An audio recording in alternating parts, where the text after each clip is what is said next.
చేస్తున్న వృత్తిని దైవంగా భావించిన వారు ఎలాంటి సమస్యలు ఎదురైనా ఏమాత్రం వెనుకడుగు వేయరు. కష్టాలను ఓర్చుకుంటూ కన్నీటిని దాచుకుంటూ ఒక్కో మెట్టు ఎక్కి ఎదిగేందుకు ప్రయత్నిస్తారు. చేస్తున్న వృత్తి చిన్నదా పెద్దదా అని కాదు, ఏ వృత్తిలో అయినా గుర్తింపు రావాలంటే ఇష్టంగా పని చేయాలి. 51 సంవత్సరాల వయసులోనూ ఇష్టమైన పనిని కష్టం అనుకోకుండా కొండలు ఎక్కి మరీ తన ధర్మాన్ని నిర్వర్తించింది మణిపూర్కు చెందిన ఆశా వర్కర్ ప్రిన్మయి. ఆశా వర్కర్లకు జీతాలు ఎంత ఉంటాయో మనందరికీ తెలుసు.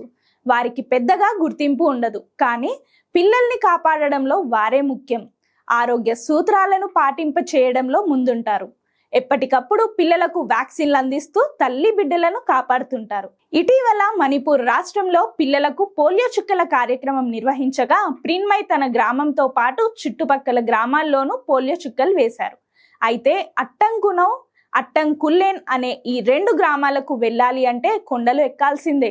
దాదాపు 28 కిలోమీటర్ల దూరాన్ని 8 గంటల పాటు కాలినడకన వెళ్లి ప్రిన్మయి పోలియో చుక్కలు వేశారు. స్వయంగా ఆ రాష్ట్ర గవర్నరే ఈ విషయాన్ని ట్విట్టర్లో పోస్ట్ చేశారు.